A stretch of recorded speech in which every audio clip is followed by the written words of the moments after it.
1996, author David Foster Wallace released his magnum opus, Infinite Jest, an 1,100-page postmodern takedown of the great American novel. It was a smash success all throughout the world. Unfortunately, it just wasn't very good. Famously dense and nigh unfinishable, the book earned a backlash as great as its praise. Join me, Jesse Draham, as we untangle this tale of boredom, addiction, and French-Canadian separatism in our quest of understanding on the I Hate Infinite Jest podcast. Because it's the jest. It's infinite. Infinite Jest. Hello and welcome to episode 4 of the I Hate Infinite Jest podcast. I am your host, Jesse Draham, your guide through this begrudging book tour. It's episode 4, pages 95 to 121. Our guest this week is Venn Melcer. I met Venn Melcer in a Facebook argument where he said this is his favorite book, and I said, well, fuck you then. He said, give it a try, and I said, don't be nice to me. I know your tricks. And now I'm doing this podcast, and it's at least 80% his fault. We're getting some attention out there. Sorry this episode's a little late. Our guest had to push back a few days, plus there is the added thing of right now being based here in Philadelphia, and there are explosions outside my window all the time. Yes, as if a quarantine-reeny-woony wasn't enough, we now have worldwide, it was over in England, protesting the death of George Floyd, police brutality, etc., and the ilk. I'm technically recording this on like the blackout media day. I'm sorry, I was late. I couldn't go any longer. But yeah, Black Lives Matter, and I'd find it very odd if you somehow found your way to this podcast and that was the thing that was going to go, what the fuck is this? Here I was in the deep South, just loving cops and loving myself some postmodern fiction by the great DFW, when all of a sudden you had to go and make it political. I don't think any of this is funny. I haven't been on stage in too long. I don't know. There's a lot of shit going on. I noticed we're getting some accolades for the Infinite Jest podcast. Let's see if I can read here. Reddit user JoesBro23 wrote, I saw this plugged here a couple days ago on the Infinite Jest subreddit. I've listened to all the episodes and I think it's great. Check it out and support the adventure. Thank you, JoesBro23. You are a god and a scholar amongst men. Also, great feedback left here by Bert G on Twitter. He simply left a video entitled How to Get Rid of Vocal Fry. Ouch. Yeah, I have always been... I am very sorry for the state of my vocal fry. As you can hear, I am capable of talking without vocal fry, but it is very, very far from my natural raspy voice, smoked cigarettes for 10 years, garbage tone. So, I'm going to do my best. I'm sorry, you're not going to like this episode, because Venn is a raspy fella themselves. So, oh, and here's one. Sean on YouTube left a confusing series of comments. First one, this podcast is amazing. I just binged the first 4. Love Infinite Jest. Love the guests. You were there. If you don't see this through to end, it'll be such a bummer. You got a good thing going here. Awesome. I'm very glad about that. Thank you. Oh, but he keeps going. Yeah, Sean on YouTube keeps going. I was just kidding about the you're there part. You're growing on me. I'm also funnier than you and coincidentally a 30-year-old recovering alcoholic living in Brighton. So let me know when you want me to do an episode. Mr. Sean, from YouTube, I will have you on the podcast. But guess what? Before you're allowed to say word one about Infinite Jest, you better believe we are doing a joke off first, all right? I will not have my funniness question. It's time to put your funny where your mouth is. We're going to take this down to the Civic Center. 13,000 empty seats. It's an empty arena joke off. Yeah, I just have a note here in my notes that says cut a wrestling promo, but it's laid out. And again, there's explosions outside my window. Yeah, a lot of people in recovery love this book. I mean, is that it? Am I not liking this because I'm still in the active era of my alcoholism, which I will no doubt look back on fondly before I sober up and lose all my creativity? Yeah, a good chunk of my family is sober. I think I might just get them to read it. Maybe I'll have my mom's chapter of AA all read a section and get their opinions. Surely those middle-aged bikers of South Jersey will enjoy the wit and witticism and appreciate all the gritty detail and goings-on at the Enfield Tennis Academy. Anyway, yes, but so when we will have you on the podcast, Sean, drop us a line. Let that be a lesson to you. If you want to get on a show you like, find an insecurity of the host and poke it. That's how I got on The Price is Right all those years ago when I sent a letter to Bob Barker saying he only supported neutering animals because he wanted all them dog testicles for his private collection. Yeah. Not putting my biggest joke foot downward, but I will take on Sean in a postmodern jerk off joke off. And I've said my shit, all right? You've waited long enough for me. Next one should be, I'm going to try to have these up on Sundays from now on. Sundays or Mondays, but we'll see. We're getting deeper. We're making headway. So here we are again, pages 95 to 121, part 4 with Venn Melcer.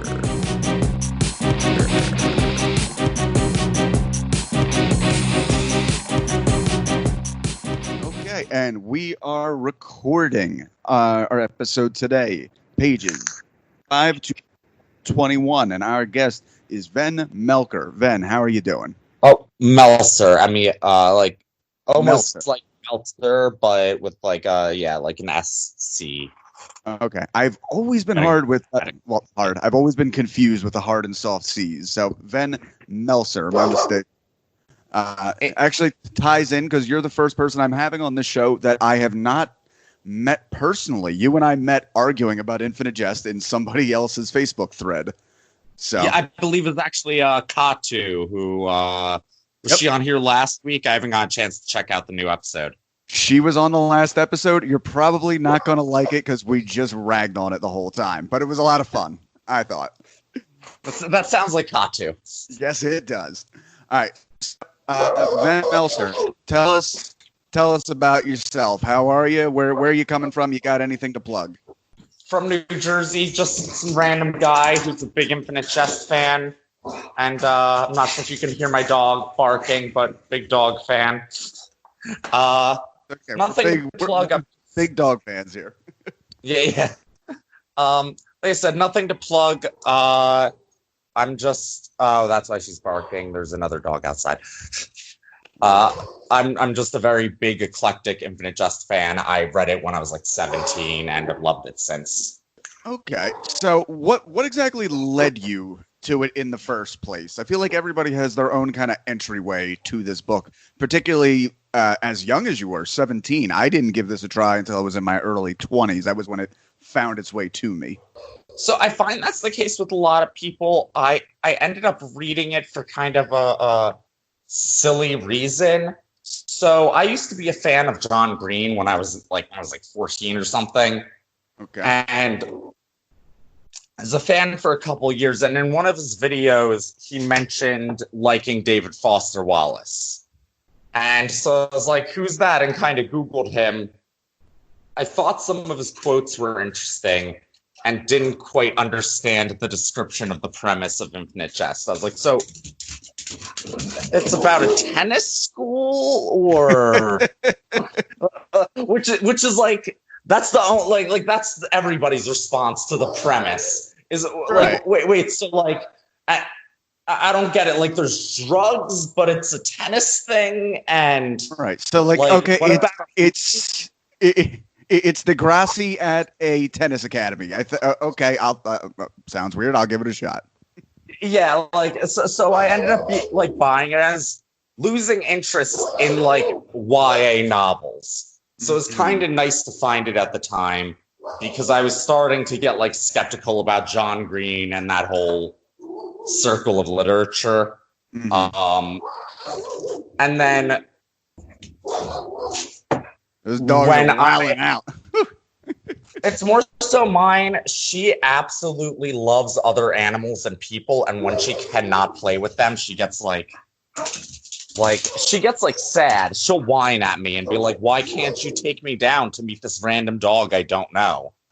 I know there's a pandemic. I mean, of course she doesn't, but it's like there's a pandemic, but why can't I meet the delivery guy with the food? I think we all feel that way a little bit. I miss very casual 30-second friendships as well that you make out in the world when it's not on fire and diseased. That is true. I do miss that brief. Oh, that's a nice car when you're talking to the delivery guy, or whenever you just talk to a store clerk or anyone really. Mm-hmm. And now you're more or less holding them at gunpoint, telling them to leave it at the end of the driveway and don't look at me anymore. Yeah, essentially. It's like, listen, I haven't showered in a week and I'm in my boxers. Just leave it this there. This is as much for your protection as mine. Exactly. Yeah. I am a literal pile of trash at this point. Smell and all. I went the first 2 months of quarantine without deodorant. I'm pretty proud of it. I want it added to the record book somewhere. Girlfriend didn't mind somehow. I don't know. Maybe her nose doesn't work. It's that sexy musk. Exactly. All right. So you read it at 17, and you said at first it didn't really grab you, right? Yeah. So at first I was like, this is kind of interesting. And I like the use of vocabulary and stuff, but it took me a second. Mm-hmm. And then around that time, I was having some mental health issues and went into the psych ward, and then outpatient therapy type deal. Mm-hmm. And so it wasn't the last time I had my psych issues, but at that time, being my first time in there, I really started to relate to Hal.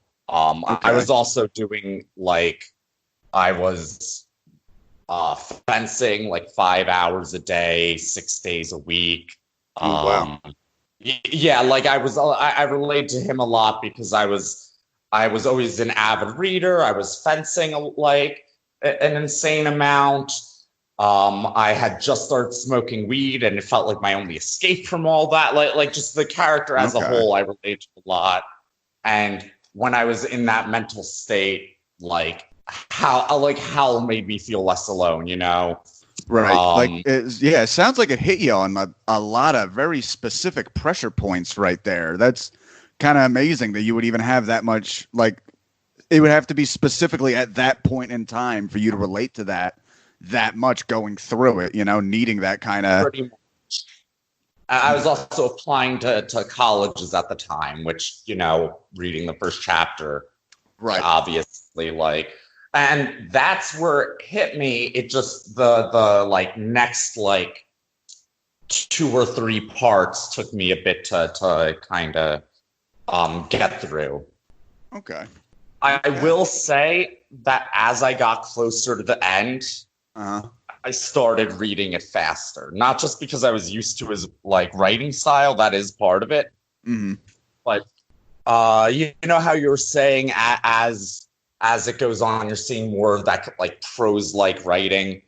Yeah, we were discussing before we started recording how as the book is going on, it's feeling a little less mechanical. And when the writing is mechanical, it doesn't feel as obtrusive just because there's more general prose going on, as opposed to the beginning where it's a real hard hill you got to get over. Those first 60 or so pages, I'd say.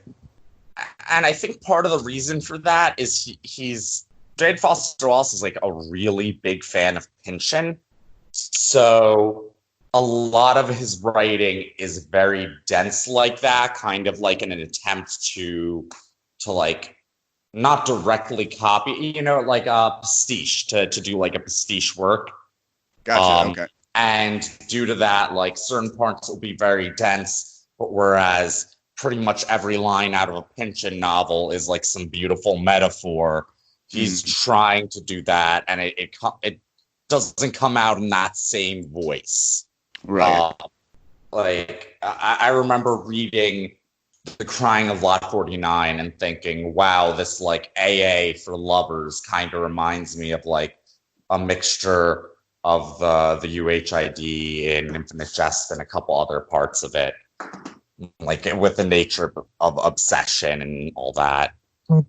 Okay. Yeah, Pinchon has been somebody who's come up a lot as I've been just doing my research here. I think I might actually look into some of him after this. Got to be honest, though, when I'm done this book, I'm a big Dostoevsky fan, and I just got a new translation of Brothers Karamazov. For me, that is like the big ice cream sundae that is waiting for me at the end of this book. Like, just 200-year-old Russian man, take me away, please.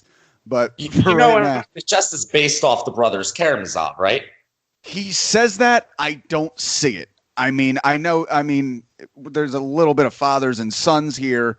I'm not exactly seeing a stinking Lizaveta poking her head up, but I've heard that. I'm hoping it's going to reveal itself a little bit more.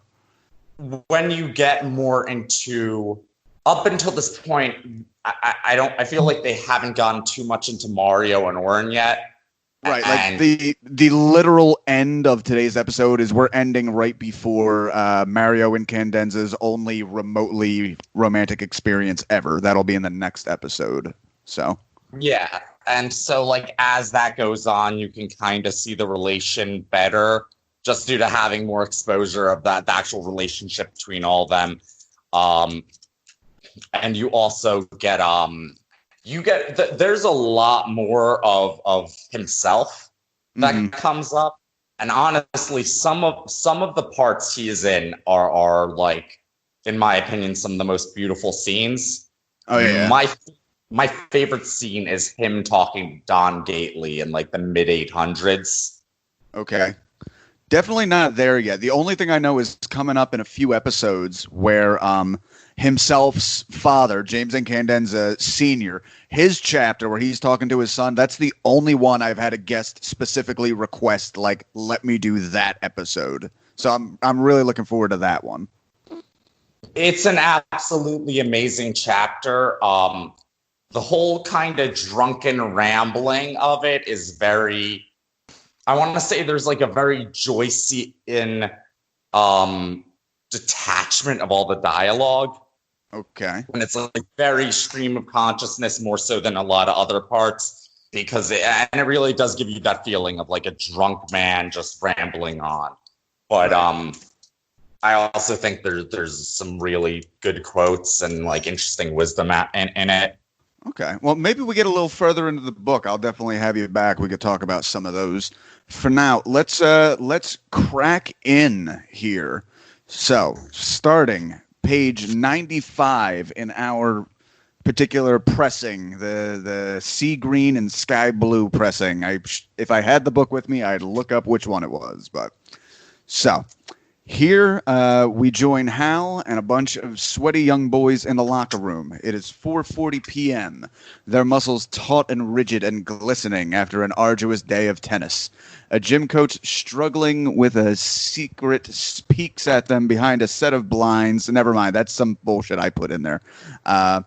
We find Jim Troelsch, who we last saw feeling very ill with his fever dreams of floors and teeth, along with Pemulus, and Canadian John Wayne is also there.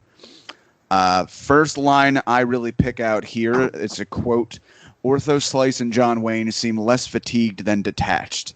They have the really top player's way of shutting the whole neural net down for brief periods, staring at the space they took up, hooded in silence, removed for a moment from the connectedness of all events." Yeah, I just very much particularly like that line. I actually very much envy people who can just shut down their processing like that and rest for a minute.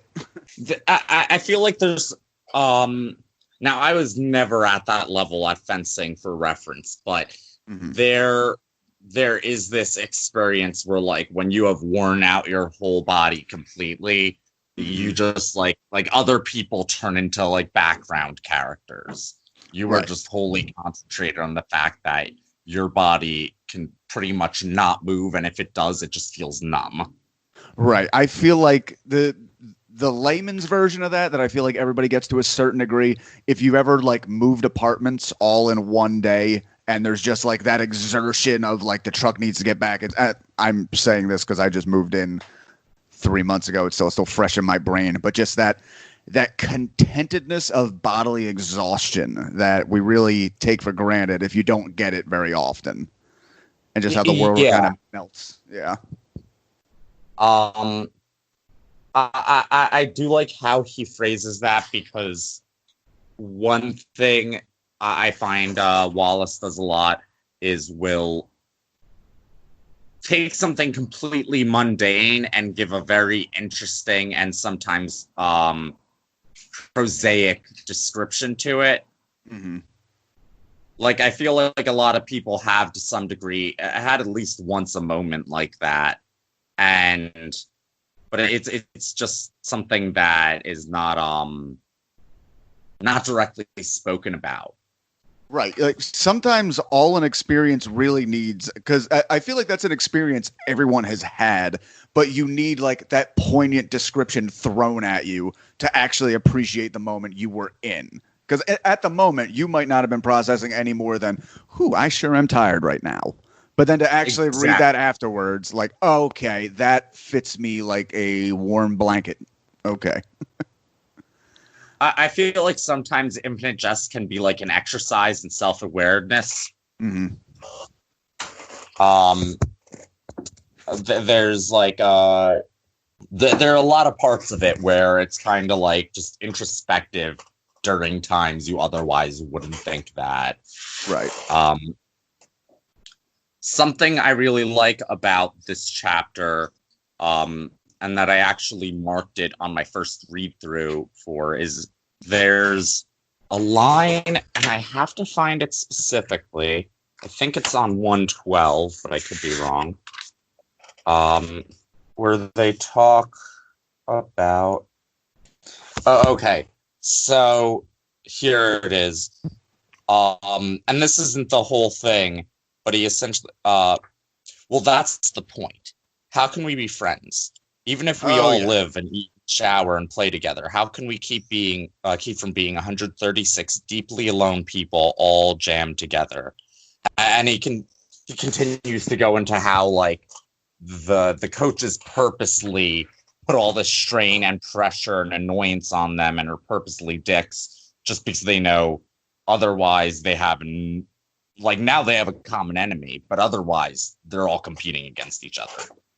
Yeah, I wrote that down too, where how he really gets into the impossible. Like the whole thing here is it's supposed to be bonding, being friends, but like everybody in that room is ranked or trying to be ranked. So the people you are trying to commiserate with, to bond with, you are also actively trying to unseat them in a zero-sum game, and just how claustrophobic that must be. So you need the common enemy of the instructors.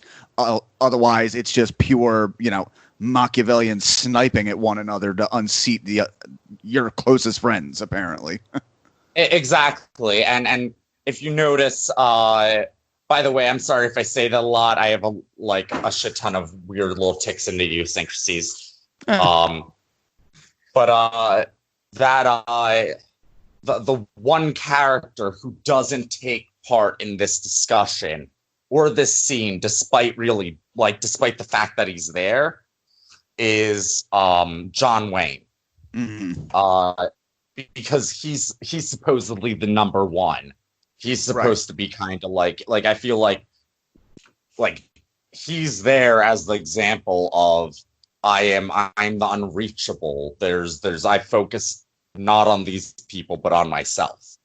Right, and I think they describe him in there that like at this exact point he's number 2 for the 18s, almost certainly number 1 after the upcoming Whataburger thing. And I think they also mentioned there the big buddy, little buddy system they have set up there with the older ones taking care of the younger teens, taking them under their wing. That for John Wayne is the most sought after big buddy in that entire thing, that like kids have to sign up and win him by lottery to get him to be their mentor.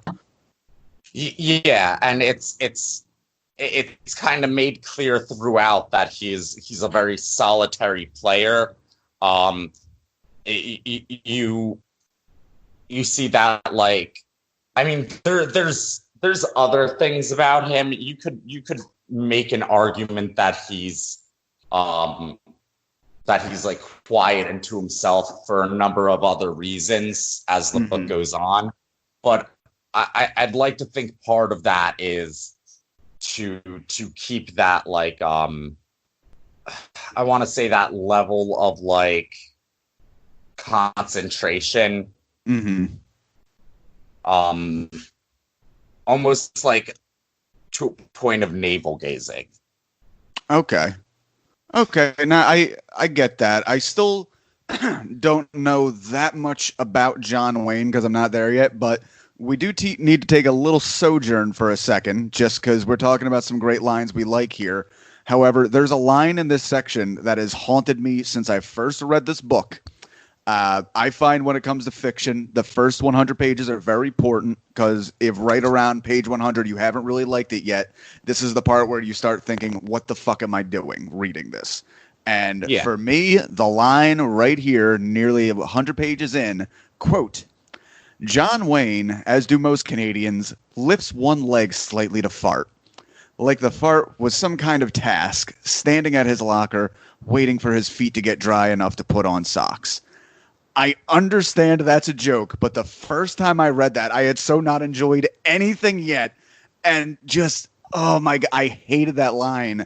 So, to the point where when I first made the video announcing this podcast, I described the book as being about tennis and Canadians' farting habits. It stuck with me that much. I don't know how much more that comes up. I know Steeply farts a lot, but he's the American, so that doesn't count.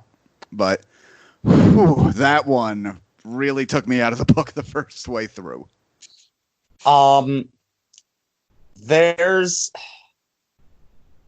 It's one of those lines that I also don't think is that funny, but now that you're reading it aloud, it's funny to me.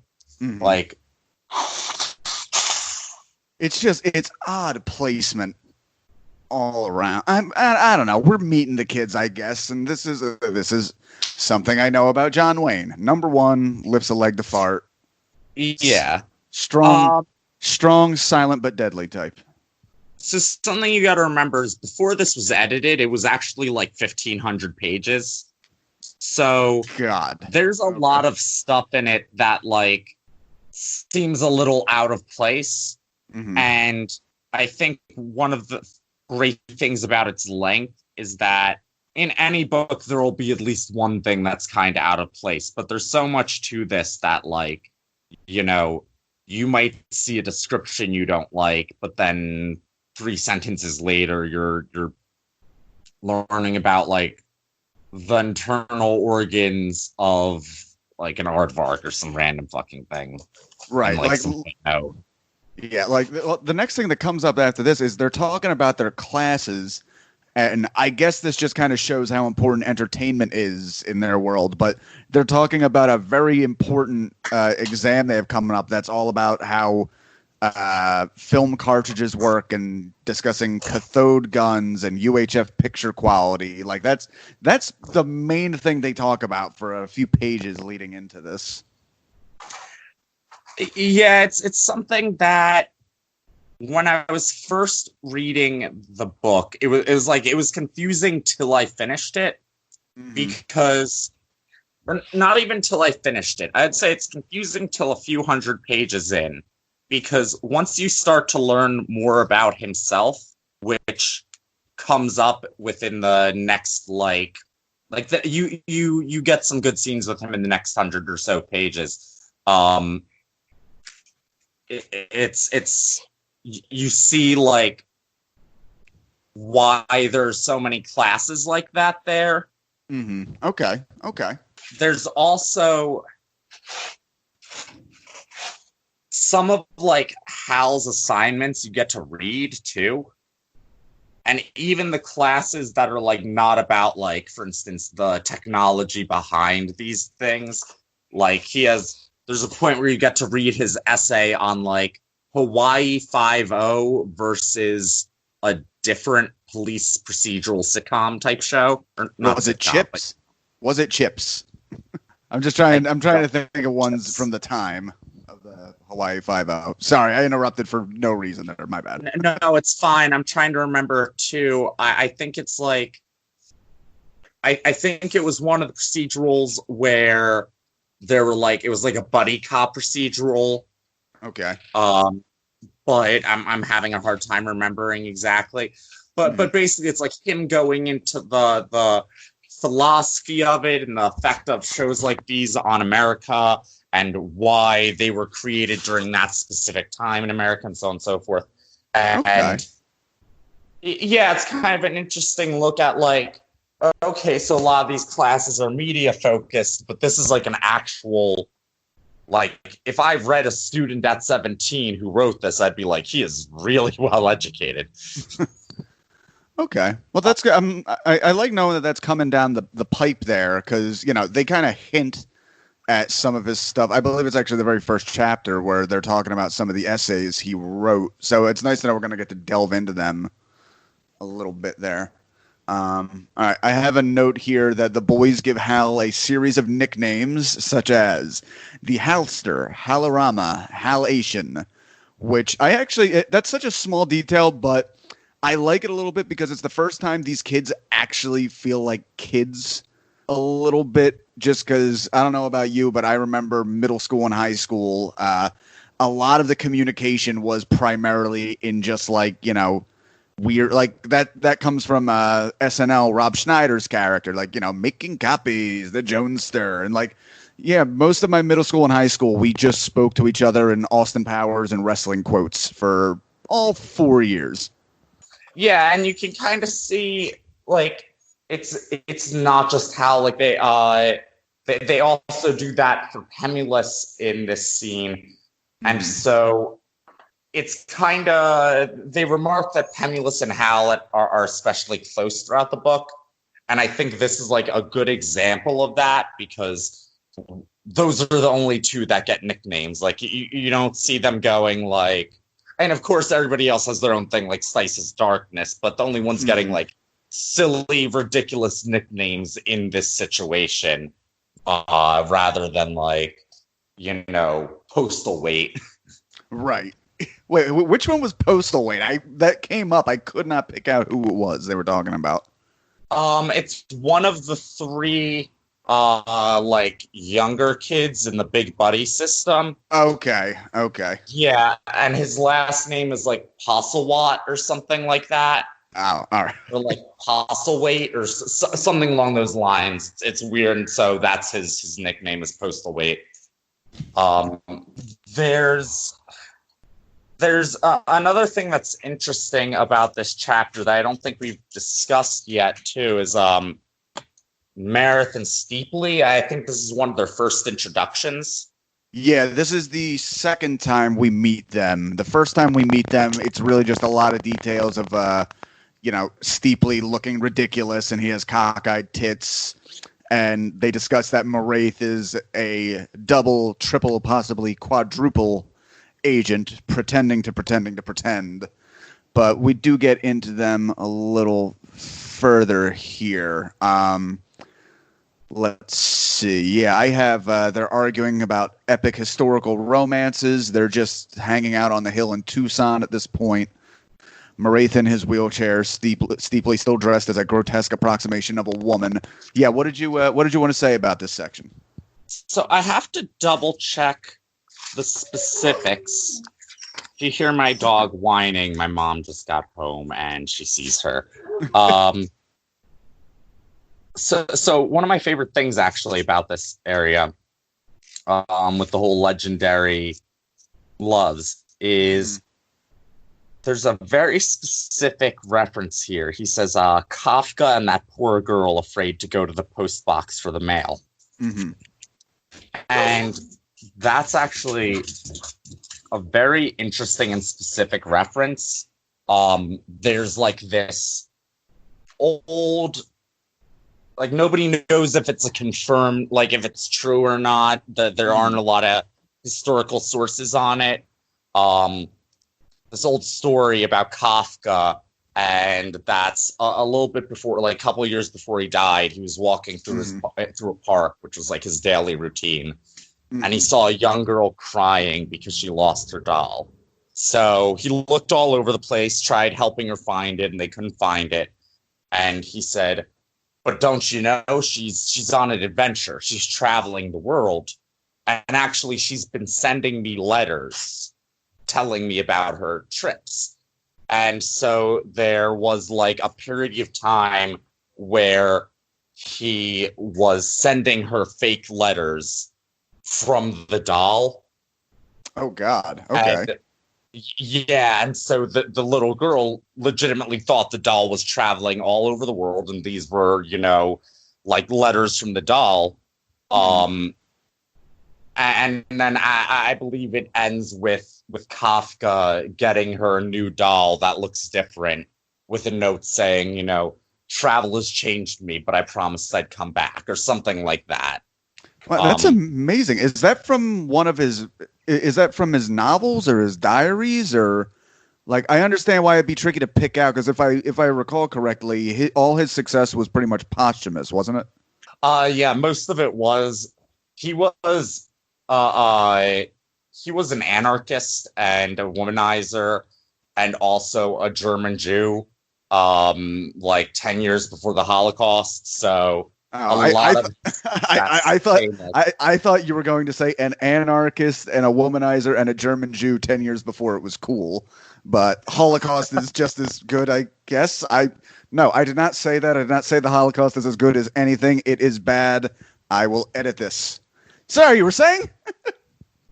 Yeah, no, so basically a lot of his work was kind of ignored at the time, but once his various letters and journals came out, they published both that and some work that I think his novel didn't come out till he died. He only had one novel, but I could be wrong. Like, again, don't quote me on this stuff. Well, I from what I recall, I believe he left instructions for his sister to burn all his writings, and she just read through it and went against his wishes, and Metamorphosis became gigantic, and now we remember Kafka and the time he tricked the poor little girl about her lost doll, saying that she went on a trip without her. So, I mean, it is kind of sweet though. Like, I very much enjoy that.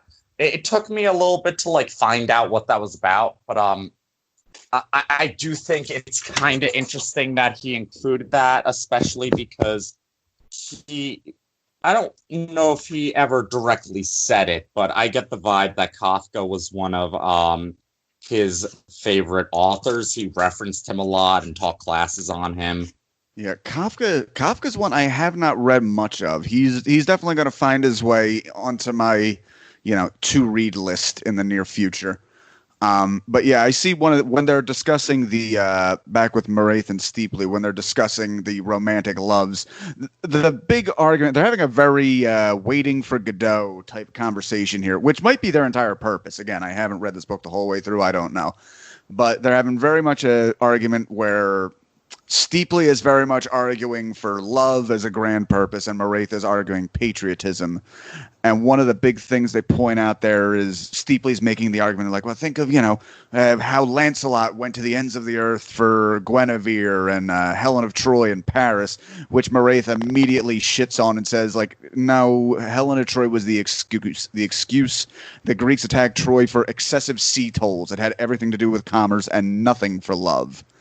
And I like the argument against you. I have a quote here from Moraith. What you wish to sing of as tragic love is an attachment not carefully chosen. Die for one person. This is a craziness. Persons change, leave, die, become ill. They leave, lie, go mad, have sickness, betray you, die. Your nation outlives you. A cause outlives you. So that's actually, I very much like this discussion. I'm trying to find a specific quote in it, and I forgot if it's in this part or the continuation of the discussion. But there's a point where he says something along the lines of like, maybe you don't choose what you get to love. Maybe, and he uses the example of like Muhammad in the temple. He's like, maybe the temple came to Muhammad. Maybe like maybe we don't have a choice, and whatever we choose to, or whatever we love becomes a fanatical, unchoosing, unstoppable idea to us. And I find that especially interesting. Along with that, I also enjoy how after he gives that whole that whole rant that you had said, the part where he says, die for a person, that's craziness. Immediately Steeply's response is, how are your wife and kids doing up there, by the way? Right, I did pick up on that right there, as Moraith is repeatedly shooting this stuff down, like, love is stupid, you're a fool to die for love. Steeple just kind of throws in, like, yeah, maybe you're right. How's your family doing?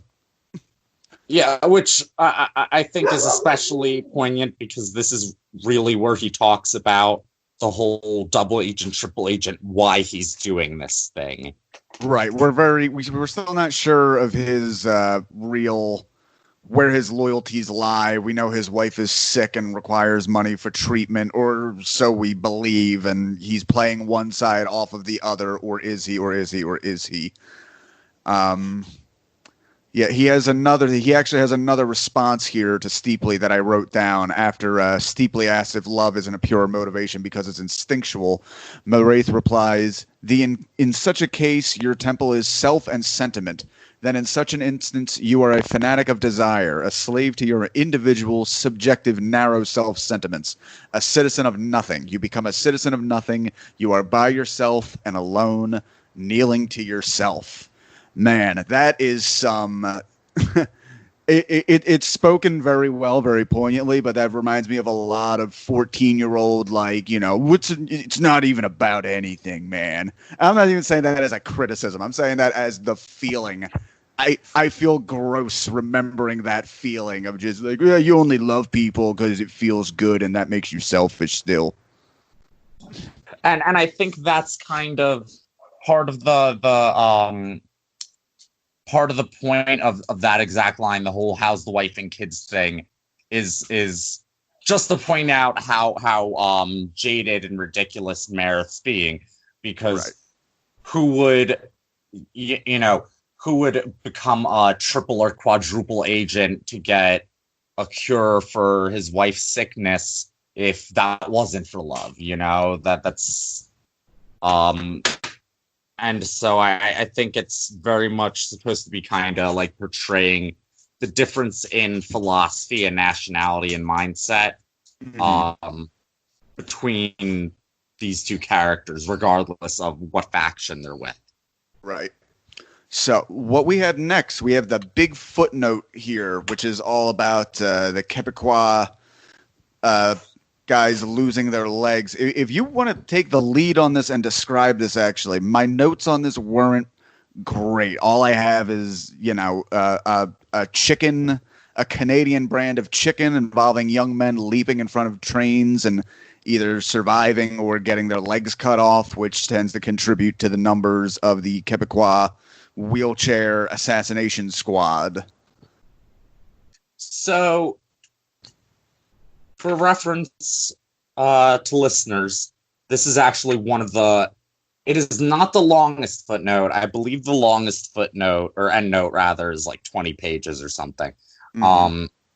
This is one of the longest at 7 pages. Right. Footnote 304 for those out there.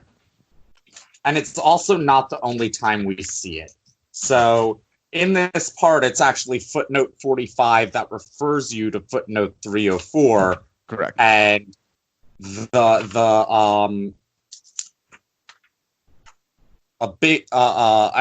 the reason for that is because it's referenced repeatedly in different parts. I do have an issue with this endnote because it's done in a really weird format that it's like the description of an essay of a college student who we don't know if he's like plagiarizing this or not. But essentially it goes into detail about the various cults that popped up as Canada gained its interdependence, I suppose, is the term they use. as Canada and America and Mexico fused, and some of them being politically motivated, and some of them just being as there became a downturn in Canada, kids wanted a way to to get their impulses out. So they talk about not just the assassins.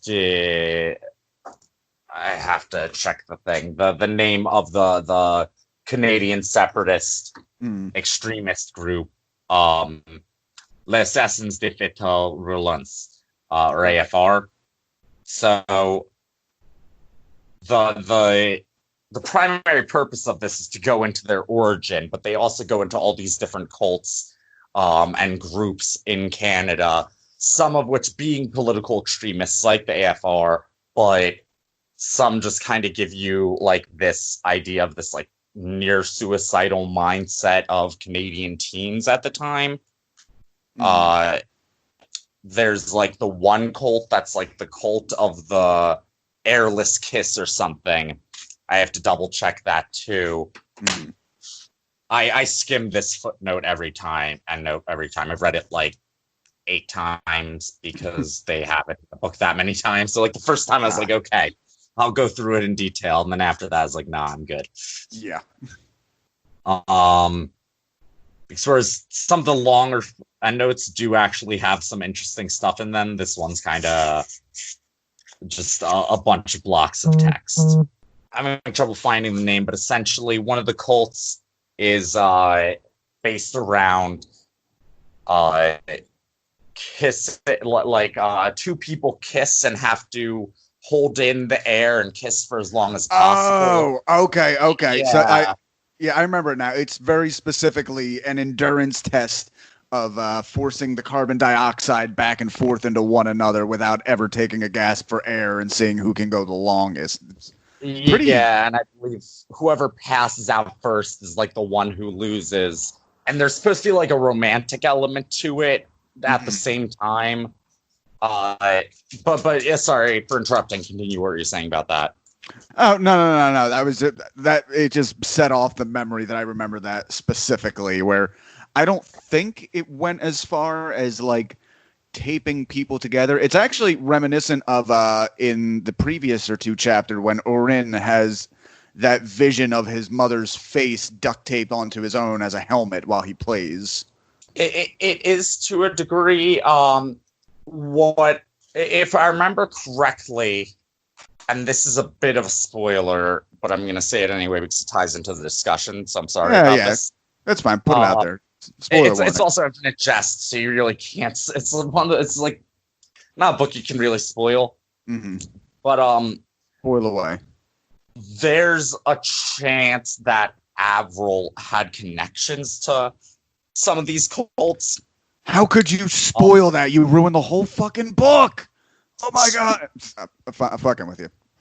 Sorry. Yeah, but there's there's this chance that she has connection to some of these cults, and I could be wrong, but I believe the kissing one is the one she has the connection to. Okay. There's one of the reasons I like the book is as you get deeper in, you start connecting the dots. And you're oh, wait, they went to that same school together. That makes sense why this happened and why they were in the same place at this time and why, these two had kids together and why this one didn't and why these two were at the rehab place and stuff like that. They're all very deeply interconnected. Okay, yeah, the connections get deeper as they're revealed. Yeah, and that's why this footnote comes up repeatedly, or endnote rather, because it's one of those things that connects a bunch of the characters. Okay. Cool. I'm looking forward to that stuff coming up. All right. Okay. So to move on, we are back with the boys in the locker room. They're having a discussion about the inherent despair of practice and improvement. I really liked a lot of this, and I'm hoping you can give us some stuff, probably maybe with fencing that along with this. Just pretty much just discussion about how every new achievement brings euphoria, but each new plateau you reach is harder to advance from, and how every accomplishment has built into it the pain and disappointment of having to go through the same stress to reach another level. And they go through the three types of people and how they deal with this. There's the despairing type, who do not have the humility and patience to hang in there during plateaus, only feels fine as long as they're in the rapid improvement stage. Next, they list the obsessive type, the type that tries to will themselves through the next phase while only the passage of time will allow that information to absorb into muscle memory. These are the types who end up overdoing it and injuring themselves. And finally, the complacent type, who are content with the achievement they've reached, but are too content enough that they'd rather improve what they've learned by infinitesimal iotas than move on to the bigger challenges.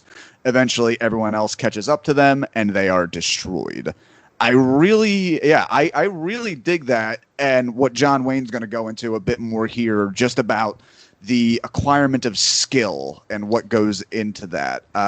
Do you have anything from your fencing period that would, when it comes to like learning skills and strategies that that this might apply to?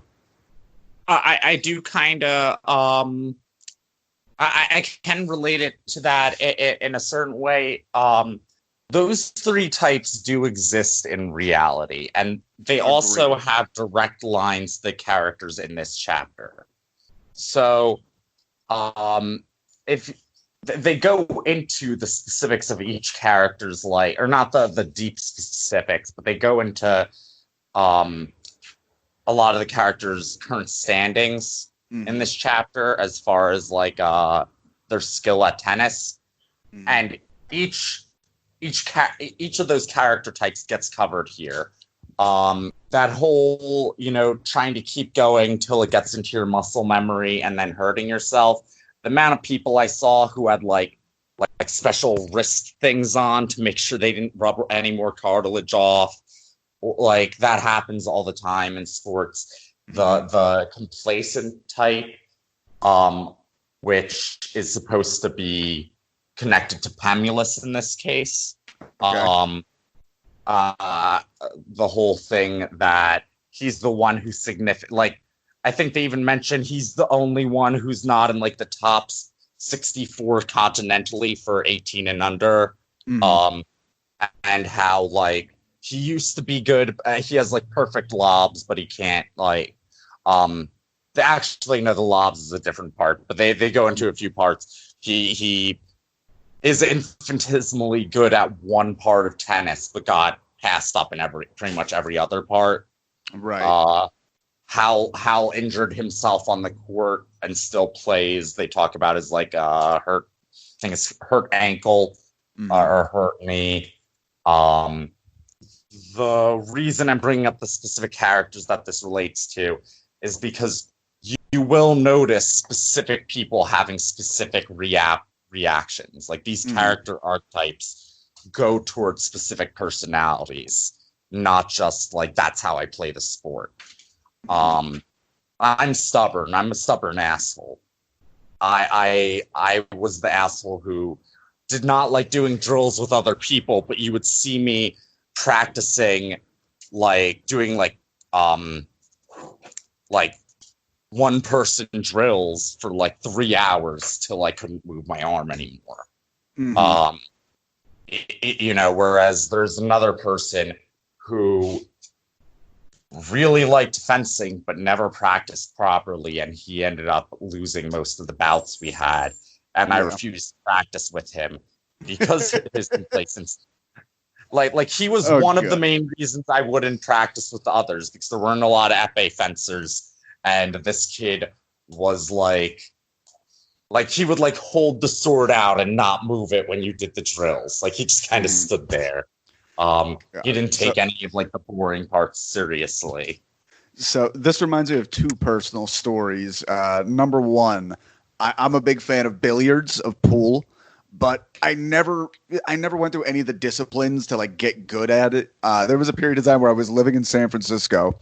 And every day I would go to the local bar that had a pool there, and there was an old Chinese guy who would run the table all day long, and people would come in and sharpen their skills. This guy refused to play against me because he knew I was just there to play for fun. And I just didn't give a shit. And he just I was such a waste of his time that it became a challenge of like how quickly he could beat me every day. And I think he thought he was like, yeah, shows you. It's like, I'm having fun, but okay. And here I am 10 years later talking about him on a podcast. So yeah, shout out Jimmy at the Blue Danube in San Francisco. And the other thing, oh, sorry, go ahead. No, it's just, it's one of those things where when somebody tries to like show you up for not being good, like in this case, at least in the fencing case, this kid purposely like was like an asshole about it. So I wanted to kind of be like, screw off and beat him. But then like in cases like that, it's like, if you enjoy doing it and you're actually like playing every day, then hey man, getting beat by that guy who's better is just gonna make you learn. Like, it's not making you worse. Exactly. Yeah. Nothing bad is happening to me from this. Yeah. The other thing, we skipped a little beat they had earlier where the boys are kind of griping a little bit, just pointing out that like this probably isn't good work to be happening on the skeleton of like a developing pubescent boy. Like, you know, we're all going to end up fucked up with chronic injuries, which really stuck out for me. I had a cousin who was like star football player in high school, but unfortunately he was too good for his own good because he was so good on like a so-so team. They had him playing offense and defense. And this was a kid came from like very poor background, could have at the least could have definitely gone to a college. Instead got worn down to a fucking nub and was so injured by 18 that he never went anywhere, and now he's a drug addict. And it's so fucking sad. And what was the ultimate goal of all that? A high school football team won a few more games by wearing this one kid down to a goddamn nub, and just how, again, not entirely related, but you know. I have a friend, kind of similar case. I don't know if he's officially been diagnosed with CTE, but if he doesn't get diagnosed with it at some point, I'd be incredibly surprised. Like he has told me like his brain does not work right. He has had too many concussions. And so you'll see him at some points where you'll have this really interesting discussion with him about cinema or something, and he'll be like, yeah, I really think the way Kubrick uses the lighting and the like centered shots to you know, in that first person perspective to make you feel really bizarre, like an interesting choice or something, and he'll go into detail about that. And then the next day he'll be like, who cares about texting and driving, and what is a book? Like, oh god. And it's sad, but it's also like at the same time, it's a very clear example of that change in personality, at least with the CTE. But also, he put all this effort into football in high school, and now that's the state of his brain. Exactly. What did he ultimately get out of it? He got, even if you look at it at the day when he was at the peak of his promise, all he had was an iota of a chance. Like, hey, you might get to be a mega millionaire one day. Don't look at all the broken bodies on the way up that staircase. You might get there. And that's just, I don't know. I don't fucking, I like how there's a lot of, go ahead. I was just going to say, it's also like it's not like it's the player's fault, because when this all starts, they're fucking kids. They don't know better. They're like, I'm just getting to play a sport. It's fun. I like the adrenaline. I don't know I'm going to get like 20 concussions by the end of this. Like, not to mention, dude, when you're a little kid, you can fall down the steps and then run a half marathon. Like, you bounce back in such a way that you have no perspective of like how an injury accumulates over time. Oh, yeah. And then by the time they're 18 and they've had like 8 concussions over the course of like 2 years, you know, they're still barely realizing it's probably actually making it harder to be self-aware of the damage being done. Okay, well, I mean, I believe they say, like, scientifically, like, the frontal lobes aren't fully developed until you're 25 years old. So if these are kids who are getting beaten out of the sport 7 years beforehand, I mean, you're not even talking damage at that point. Like, they never get to develop to where they would have been to even have that level of comprehension. Yeah, it's definitely for something that could be considered an American pastime. It's definitely incredibly dark. Oh yeah, very, very upsetting. God, makes baseball and the steroids look pretty, meager in comparison, I would say. Well, let's be honest. Baseball and anything is baseball is meager in comparison to anything. Baseball is a terrible and boring sport, and anybody who says otherwise they can come to my house personally and fight me. Hey, listen, I agree with you 100%. I still miss it very badly right now.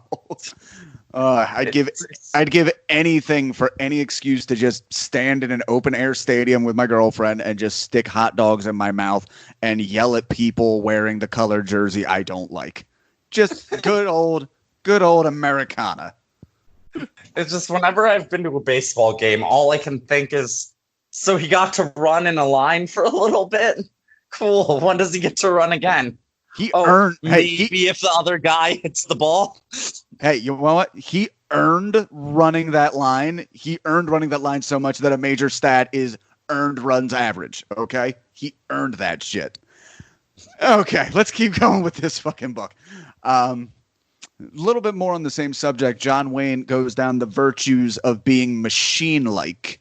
And I like that. Again, talking about how you absorb these things into your muscle memory. The whole idea of repeating these awkward motions so they become absorbed second nature. Paying attention exactly to where your head and pelvis and wrist and racket are now, and do it awkwardly until the body does it naturally. Quote, "It's no accident they say eat, sleep, breathe tennis here. These are autonomical. Accretive means accumulating through sheer mindless repeated motions." Like it. That's what it's all about. The only real thing I have for that is playing guitar and comedy. I've learned those things, muscle memory.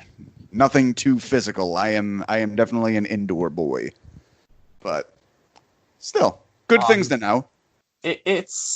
I'm trying to find the specific part because there's a specific wording in that quote that I like.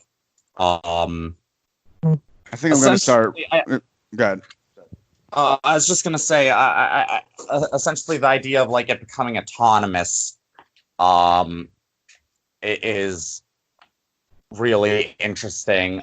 Partially because they talk about it in a few parts how when you're playing in that compulsive in the zone state, it becomes almost this Buddhist trance. And I only say Buddhist because that's the examples used in the book. But there is Shintoist podcast here, god damn it. Don't bring up the Buddha. Shinto all day, Ishiban. Continue. Sorry, I have to apologize to my goddess Amaterasu. Got to make sure that Listen, if I remember correctly, she skinned Susanoo. I don't want that shit happening to me. Okay. But yeah, so there's they talk about this kind of meditative trance that it puts you in, and it does become that at a certain point where you are no longer thinking about what's going on, you are just doing. And it does become autonomous. You don't do it because you're thinking about it. Your body starts to kind of move on its own. Precisely, yes. With enough training, it becomes feeling rather than thinking.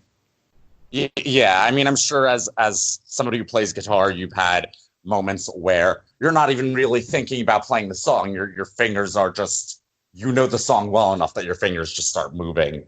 Oh, yeah. Yes. Yeah. Okay.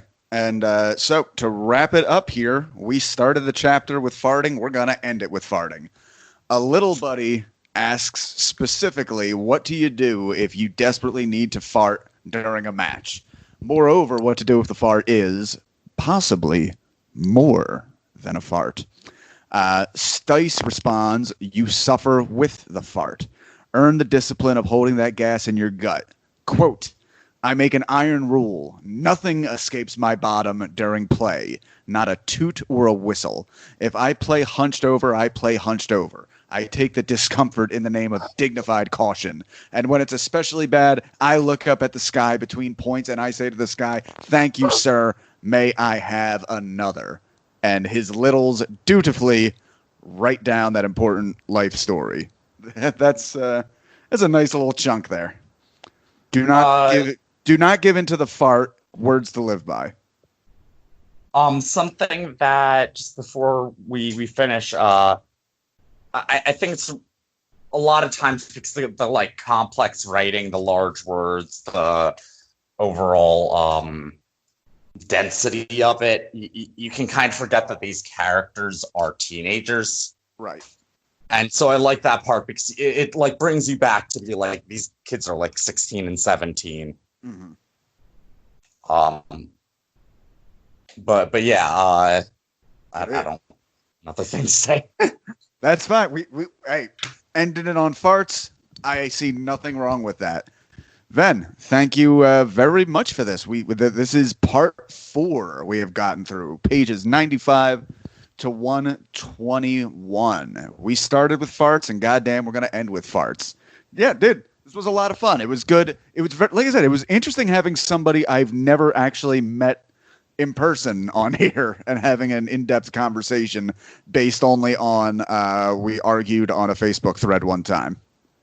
Well, it's interesting being on the other end of that too, because when you messaged me, I was kind of it took me a second to remember. I was like, oh wait, yes, this guy I argued with on Got2 status.